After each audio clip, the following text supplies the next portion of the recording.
Oi, gente! Aline Vicente falando com vocês. E hoje a gente vai fazer a meditação do livro Uma Vida com Propósito, do Rick Warren, o dia 10. E hoje o capítulo é sobre a essência da adoração. A gente vai falar um pouquinho mais profundamente sobre entregar o controle nas mãos de Deus. A gente falou um pouquinho na live, né, do dia 9, sobre como a gente gosta de ter o controle das coisas, porque muitas vezes a gente não confia e que Deus está fazendo melhor para a nossa vida. E aí ele vai explicar um pouquinho mais nesse capítulo sobre isso. Eu achei esse capítulo sensacional. Ele tem aqui várias frases bem legais que com certeza vão falar com você. Então fica aí até o final.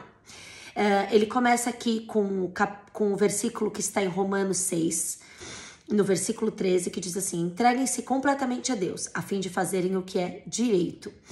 E ele diz que a essência da adoração, que é o nome do capítulo, é render-se. Rendição não é uma palavra popular, quase tão mal vista quanto submissão.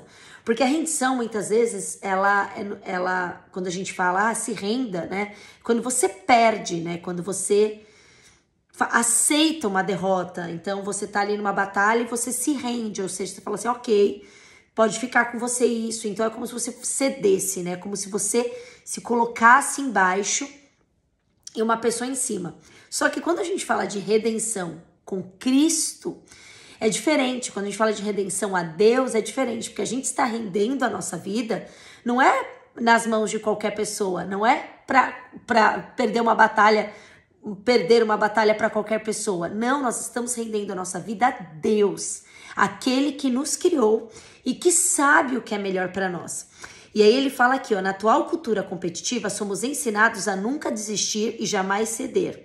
Logo não ouvimos falar muito de rendição. Se vencer é tudo, render-se é inconcebível, mas render-se a Deus é a essência da adoração. É uma resposta natural ao maravilhoso amor e à misericórdia de Deus. Então a gente se entrega a Ele não por medo ou por obrigação, mas por amor, porque Ele nos amou primeiro. E aí ele fala aqui em Romanos, no capítulo 12, versículo 1, diz assim: meus irmãos, por causa da grande misericórdia divina, peço que vocês se ofereçam completamente a Deus como um sacrifício vivo, dedicado ao serviço e agradável a Ele. Essa é a verdadeira adoração que vocês devem oferecer a Deus. Ou seja, a verdadeira adoração é propiciar satisfação a Deus, é se oferecer a Deus. O ato de render-se, ele é conhecido como se consagrar, fazer de Jesus o nosso Senhor, carregar a cruz, morrer para nós mesmos e nos submetermos ao Espírito Santo.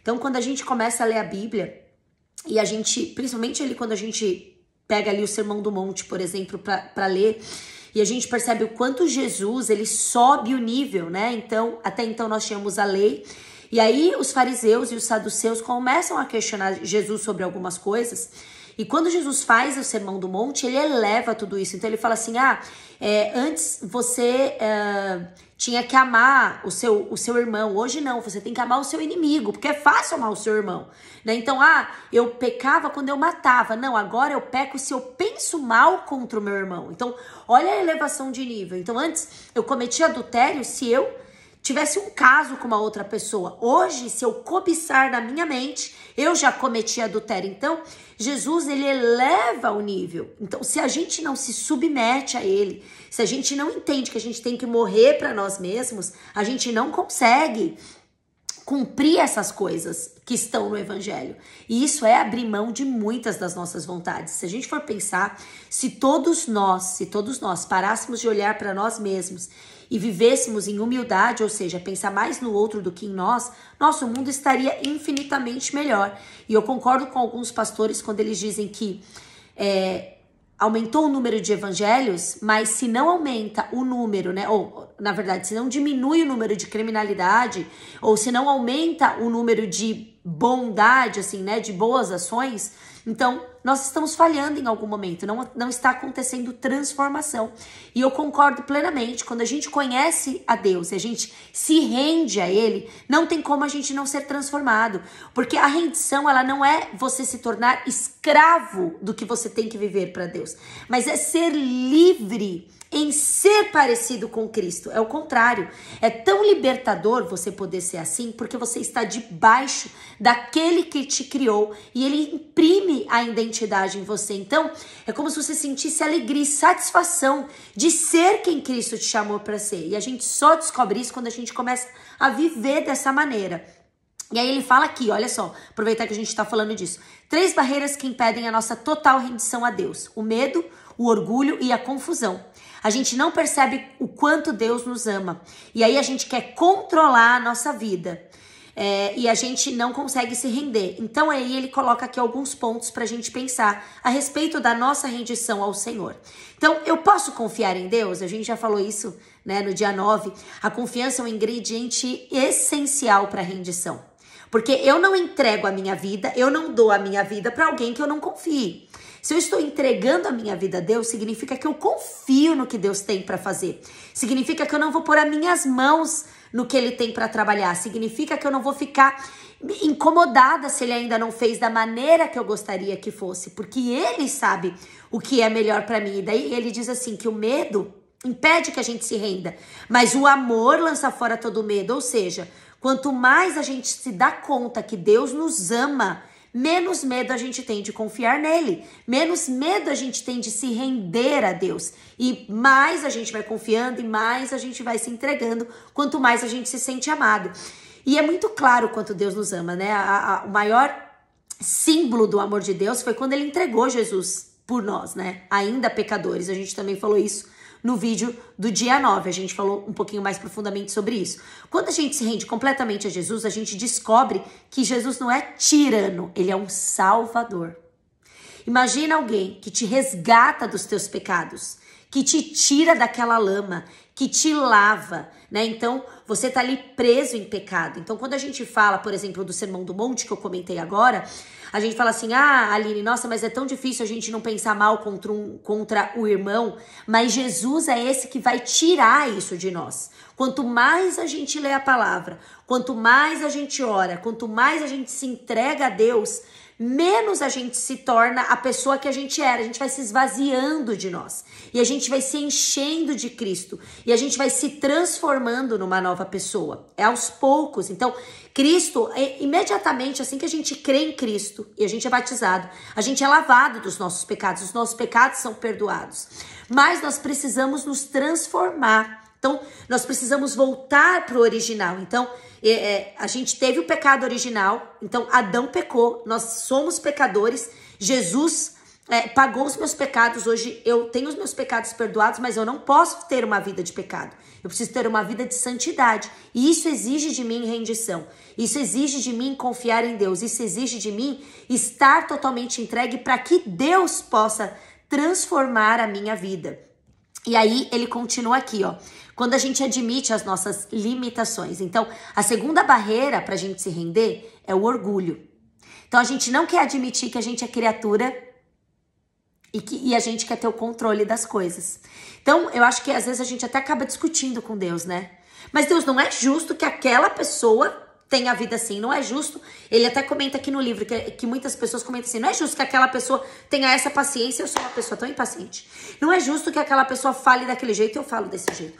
Não é justo que aquela pessoa tenha tal talento, tenha uma voz bonita, por exemplo, sei lá, toque bem, enfim, prega bem, e eu sou aqui desse jeito. Eu queria tanto poder fazer isso. Mas Deus te conhece. Quando a gente entende que melhor do que todas essas coisas é a gente morar na eternidade com o Senhor, porque pensa, se Deus está escolhendo isso para você, é porque Ele entende que isso vai te levar a morar com Ele na eternidade. Então, muitas vezes o que a gente quer, talvez seja o que vai nos afastar de Deus. Será que se Deus te desse tudo que você quer, você estaria com o Senhor? Eu não sei aonde foi que eu vi. Foi agora na pregação que eu escutei na igreja no domingo, que o pastor ele falou assim, Quando você ouve um batimento cardíaco, que você coloca as maquininhas, ele fica... Quando ele faz... O que significa? A pessoa morreu. Então, enquanto você tá assim com Deus, ó... Não a sua vida com Deus, mas a sua vida de aflições, né? Os vales e as montanhas que a gente passa, né? Você tem que estar numa vida constante com Deus, mas os vales e as montanhas que a gente passa são essas coisas que nos deixam sempre próximas do Senhor. Um dia a gente tá na montanha, outro dia a gente tá no vale. A gente tá na montanha, outro dia a gente tá no vale. E a gente vai se apegando a Deus, a gente vai conhecendo a Deus conforme a gente vai passando por essas estações, por essas fases, por essas circunstâncias, né? Então, quanto mais a gente passa por essas circunstâncias, mais vivo a gente está com o Senhor. Na hora que a gente não tiver mais... Aí tem alguma coisa errada. Eu achei sensacional essa analogia que o pastor fez. E aí ele coloca aqui também, o autor do livro põe assim, ó. Aceitamos a nossa humanidade intelectual, mas não emocionalmente. Quando nos confrontamos com as nossas limitações, reagimos com irritação, raiva e ressentimento. Ele até fala aqui que a gente pode ter inveja, ciúme e autopiedade. Ai, tá vendo? Olha só o que aconteceu na minha vida. Ou que Deus permitiu que acontecesse na minha vida. Agora eu sou essa pessoa. Não, gente. Como eu disse agora, são os vales e as montanhas. É pra você se aproximar do Senhor. Aquilo tá te mantendo vivo, tá te mantendo perto de Cristo. Sabe, eu acho que... Eu não vou generalizar, mas eu acredito muito que o sofrimento, ele nos aproxima de Deus. O sofrimento, as fases que a gente passa, assim, eles nos mostram a nossa fraqueza, a nossa limitação e o quanto a gente precisa de Deus. Então, acho que no dia que a gente tiver 100%, a gente vai falar, poxa, não preciso mais de Jesus, né? Não preciso mais de Deus.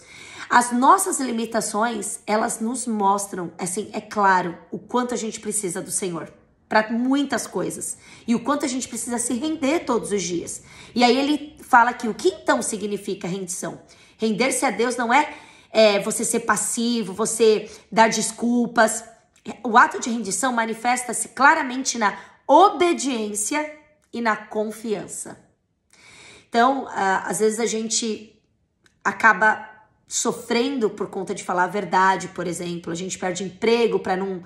amizades ou, sei lá, alguma circunstância que a gente passa porque a gente não quer corromper os nossos valores, os nossos princípios bíblicos. Então, eu mesmo que trabalho aqui com a rede social, eu não vou falar o que as pessoas querem ouvir. Eu não vou concordar com tudo que as pessoas falam, sendo que o que eu acredito é a palavra, é a verdade, é a palavra de Deus. Eu vou acreditar e eu vou falar sobre o que eu acredito.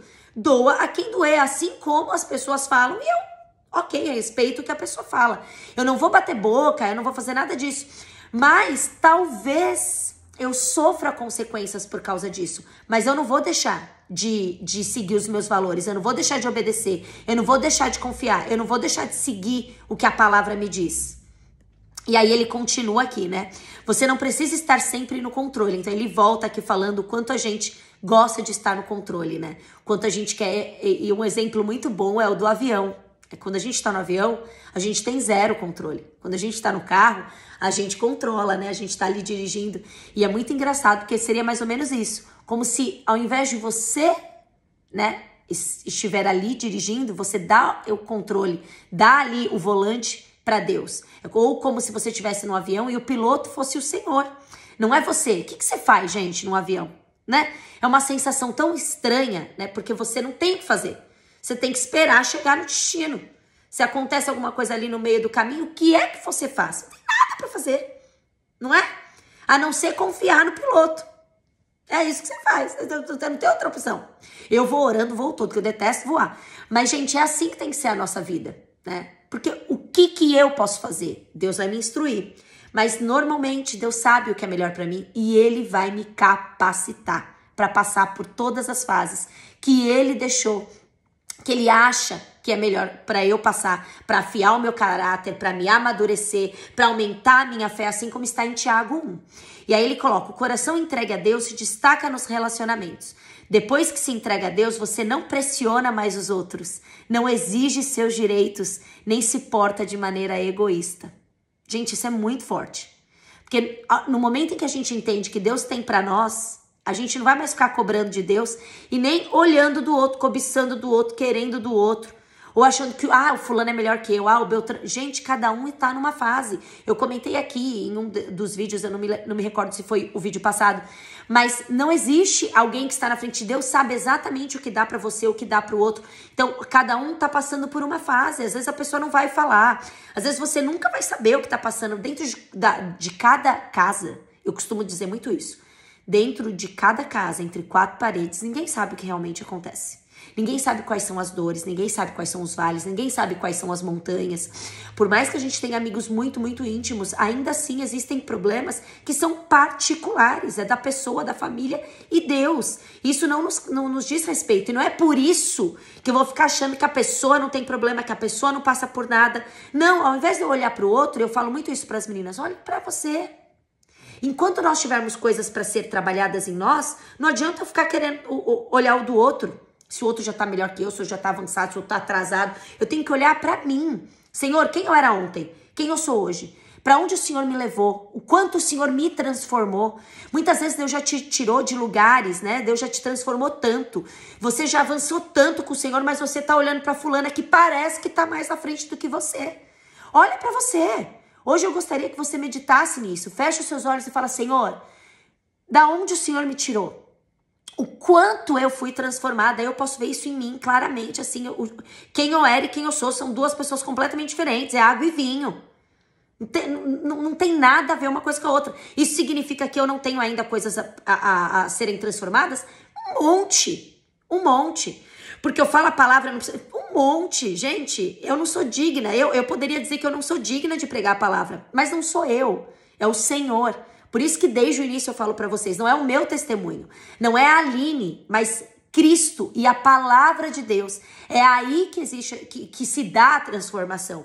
É dali que se dá o arrependimento, através do Espírito Santo, não através do que eu tô falando, não através do meu testemunho. E é para Jesus que a gente tem que olhar. Ele é o nosso fundamento, ele é o nosso exemplo, é ele que a gente tem que seguir. Não é o pastor, a pastora, o famoso, a famosa, o cantor, não é Cristo, porque as pessoas são humanas, elas vão falhar, elas vão decepcionar, elas vão. Você sabe que teve algo, eu vou aproveitar para falar aqui rapidinho sobre isso. Eu aprendi, eu tinha muita dificuldade com pecado, eu não sei se é assim, vamos ver se eu consigo explicar. Eu tinha muita dificuldade quando eu era amiga de uma pessoa e eu percebia algumas coisas na pessoa que falava assim, gente, eu não acredito que essa pessoa é assim. Nossa, depois que eu conheci essa pessoa, olha como essa pessoa é. E eu ficava assim, sabe, assim, era difícil pra mim lidar com isso. Mas eu pedi pro Senhor, eu pedi pra Deus, eu falei, Senhor, me dá os seus olhos. Eu não quero mais ter o meu olho humano, o meu julgamento. Nossa, fulano é assim, fulano faz isso, fulano não sei o quê. Eu quero ter os teus olhos. Sabe por quê, gente? Porque eu também tenho as minhas coisas. Então, por exemplo, vou dar um exemplo bem simples, tá? Eu, sei lá, dou doce todos os dias pros meus filhos. Um exemplo. Fulano não dá. Eu não acredito que fulano dá doce todo dia. E a pessoa que dá doce todo dia tá pensando, nossa, que exagero, a fulana nunca dá doce. É um exemplo, tá, gente? Tô falando o que é certo e o que é errado. Estou dando um exemplo e você pode generalizar isso pra qualquer coisa na sua vida. Mas a gente é assim. A gente acha que do nosso filtro é o certo. O que a gente faz é o melhor. O que é o melhor? É o que tá na palavra. Se a pessoa tá fazendo o que tá na palavra e você tá, é bom. Se a pessoa ainda não está fazendo, tem coisas que você também não tá. Então, o que você tem que fazer? Estender... Voltei aqui, desligou aqui meu celular. Então, o que você tem que estender para essa pessoa é misericórdia e graça. Como essa pessoa vai ser transformada, como essa pessoa vai ser curada, se ninguém estende misericórdia, se ninguém estende graça para ela, se ninguém é Jesus na vida dela. Então, eu aprendi hoje a me relacionar com qualquer tipo de pessoa, mas me manter fiel ao que Deus quer, me manter fiel à palavra de Deus e ser Jesus, de alguma maneira, na vida dessa pessoa, para que essa pessoa possa ser alcançada e essa pessoa possa ser transformada. Quem somos nós, né, gente, para falar, fulano tá assim, sinto que a gente tá cheio, cheio de mazelas, cheio de limitações, cheio de dificuldades. Então é muito fácil a gente olhar o outro, a própria palavra fala isso, né? A gente olha o cisco no olho do outro, mas não olha o tronco desse tamanho que tá dentro do nosso. Porque é muito mais fácil a gente de fora ver o outro.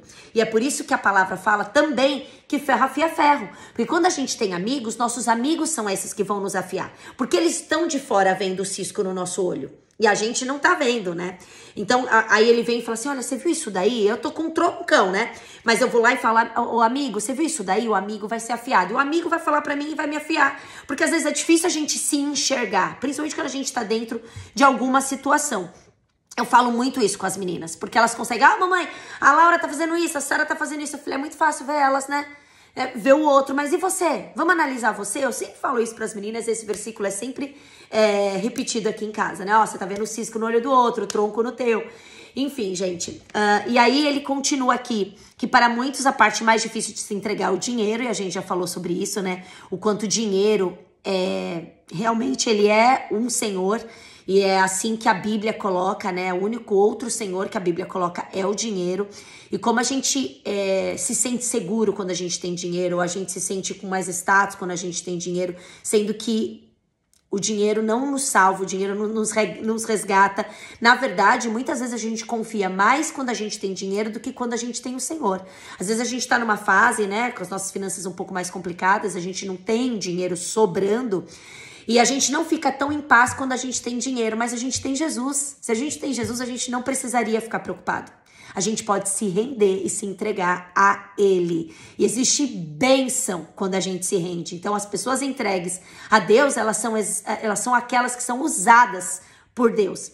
E a melhor forma de viver é se rendendo ao Senhor. Não existe outra maneira de viver. E aí, eu quero terminar esse capítulo lendo isso aqui. Pode levar anos, mas você acabará descobrindo que o maior obstáculo às bênçãos de Deus não são os outros, mas você. A sua teimosia, o seu orgulho obstinado e a sua ambição. Você não pode cumprir os propósitos de Deus enquanto estiver concentrado em planos pessoais. Então a gente tem que entregar tudo para Deus. Arrependimento do passado, problemas do presente, ambições do futuro, medo, sonho, fraqueza, rotina, mágoa e traumas. Ponha Jesus Cristo no banco do motorista, entregue-lhe o volante. O momento da redição, aí ele fala aqui que o momento da redição de Paulo foi em Damasco. Qual vai ser o seu momento? Você não precisa esperar um momento trágico, como aconteceu com Paulo, para se render ao Senhor. Você pode fazer isso agora. E Jesus disse, se as pessoas querem me seguir, precisam abrir mão das suas vontades. Precisam estar dispostas a negar a sua vida diariamente e me seguir. E aí, para finalizar, o tema para reflexão é a essência da adoração é a rendição. O versículo para memorizar é entregue-se completamente a Deus para que Ele use vocês a fim de fazer o que é direito. E a pergunta para meditar é: que área da minha vida estou evitando entregar nas mãos de Deus? Espero que vocês tenham gostado desse dia. Eu volto com o capítulo 11, dia 11, que é tornando-se amigos de Deus. Até a próxima. Tchau.